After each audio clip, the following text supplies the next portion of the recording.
नमस्कार, मैं हूं आपके साथ अविरल जैन और आप देख रहे हैं हिंदी टीवी। शुरू करते हैं आज का हिमाचल प्रदेश से जुड़ा कुछ खास खबरों का बुलेटिन। पीएम मोदी बोले, आज पक्का घर सिर्फ रामलला को नहीं, देश के 4 करोड़ गरीबों को भी मिला है। भगवान राम की प्राण प्रतिष्ठा से पहले प्रधानमंत्री नरेंद्र मोदी रामनगरी को अंतर्राष्ट्रीय हवाई अड्डे की सौगात दी। इसके साथ ही पीएम मोदी ने 15,700 करोड़ रुपए की 40 विकास परियोजनाओं की भी सौगात दी। इससे पहले अयोध्या में पीएम मोदी ने 15 किलोमीटर लंबा रोड करने के बाद अयोध्या धाम रेलवे स्टेशन का उद्घाटन किया। इसके बाद ही पीएम मोदी ने अमृत भारत और वंदे मातरम को भी हरी झंडी दिखाई। वहीं पीएम मोदी बोले, कभी समय था जब रामलीला टेंट में विराजमान थे। अयोध्या में संबोधन के दौरान प्रधानमंत्री नरेंद्र मोदी ने कहा कि एक समय था जब यही अयोध्या में रामलीला टेंट में विराजमान थे। आज पक्का घर सिर्फ रामलीला को नहीं, बल्कि पक्का घर देश के 4 करोड़ गरीबों को भी मिला है। वहीं हिमाचल में ई व्हीकल्स को बढ़ावा दे रही है। हिमाचल सरकार 1 जनवरी से नहीं खरीदे जाएंगे डीजल पेट्रोल वाहन। हिमाचल को हरित ऊर्जा बनाने के साथ साथ ई वाहनों को प्रोत्साहित करने के दृष्टिगत मुख्यमंत्री सुक्खू ने सभी सरकारी विभागों को 1 जनवरी 2024 से डीजल या पेट्रोल वाहन न खरीदने के निर्देश दिए हैं। अति आवश्यक होने पर केवल प्रदेश मंत्रिमंडल की स्वीकृति के बाद ही विभाग पेट्रोल या डीजल वाहनों की खरीद कर सकेंगे। अपने पहले बजट में ही सुखविंदर सिंह सुक्खू ने व्यवस्था परिवर्तन की दिशा में बड़ा कदम उठाते हुए विद्युत चालित वाहन यानी कि ई वाहन पर राज्य सरकार का विजन स्पष्ट किया और आगे बढ़कर स्वयं भी इलेक्ट्रिक वाहन का उपयोग कर मिसाल पेश की। आज सरकारी ई वाहनों की संख्या 185 हो गई है, जबकि प्रदेश में पंजीकृत निजी इलेक्ट्रिक वाहनों की संख्या 2733 तक पहुंच गई है। नए साल पर मनाली में खास इंतजाम, सैलानियों की शाम बनेगी यादगार। कहीं संगीत में शाम तो कहीं कैंडल लाइट डिनर की व्यवस्था। पर्यटक नगरी मनाली के होटलों में इस बार सैलानियों की शाम को यादगार बनाने के लिए खास इंतजाम किए गए हैं। व्यास नदी के तट पर सैलानी मधुर संगीत का लुत्फ उठा पाएंगे। व्यास के किनारे स्थित होटलों ने सैलानियों के स्वागत के लिए पूरी तैयारी कर ली है। होटलों में सैलानी मधुर संगीत में टहलने का साथ साथ आनंद उठाएंगे और इसके अलावा कैंडल लाइट डिनर का भी आनंद उठा सकेंगे। इस वर्ष क्रिसमस में पर्यटकों की आमद बढ़ने को लेकर हल्ला तो बहुत हुआ, लेकिन सच्चाई यह है कि पिछले साल की अपेक्षा इस बार भी बाहरी राज्यों से कम पर्यटक आए हैं। मौसम ने ली करवट, रोहतांग में बर्फबारी से कड़ाके की ठंड, पर्यटकों ने ली मस्ती। हिमाचल प्रदेश के कुल्लू और लाहौल में मौसम ने करवट ली है। शनिवार सुबह से ही रोहतांग दर्रा के साथ चंद्रभागा रेंज की ऊंची चोटियों में बर्फ के फाहे गिरना शुरू हो गए हैं। लाहौल से लेकर कुल्लू तक कड़ाके की ठंड पड़ी है। वहीं पर्यटकों व पर्यटन कारोबारियों को भी नए साल के मौके पर ताजा बर्फबारी की उम्मीद है। जिला कुल्लू में 3 माह से सूखा चल रहा है। ऐसे में किसान बागवानों को भी बारिश का बेसब्री से इंतजार है। वहीं नए साल के जश्न के लिए कुल्लू मनाली के पर्यटन स्थलों को में रौनक बढ़ गई है। बंजार के जीबी, सोजा, तीर्थन, मणिकरण व मंडाली में रौनक बढ़ना भी शुरू हो गई है।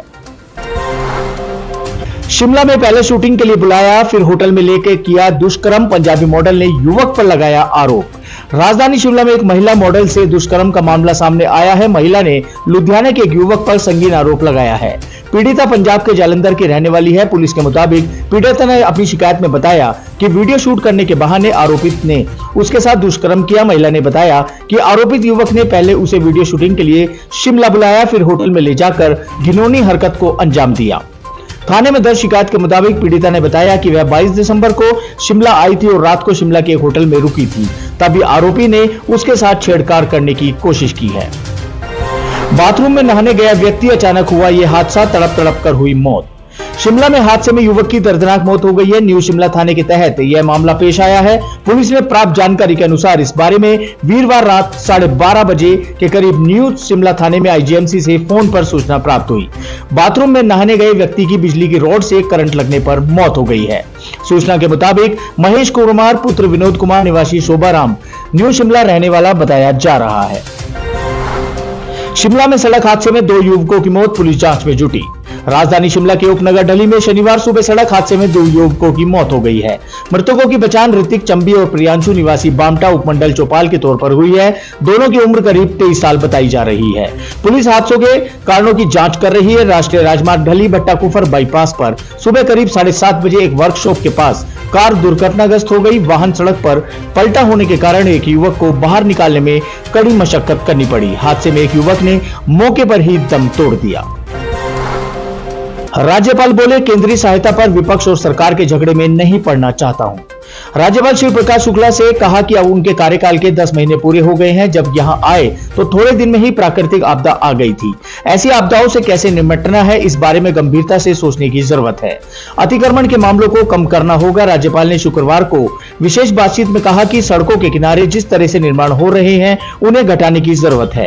केंद्रीय सहायता पर विपक्ष और हिमाचल सरकार के बीच आरोप प्रत्यारोपों पर राज्यपाल ने कहा कि वह दोनों के झगड़े में नहीं पड़ना चाहते।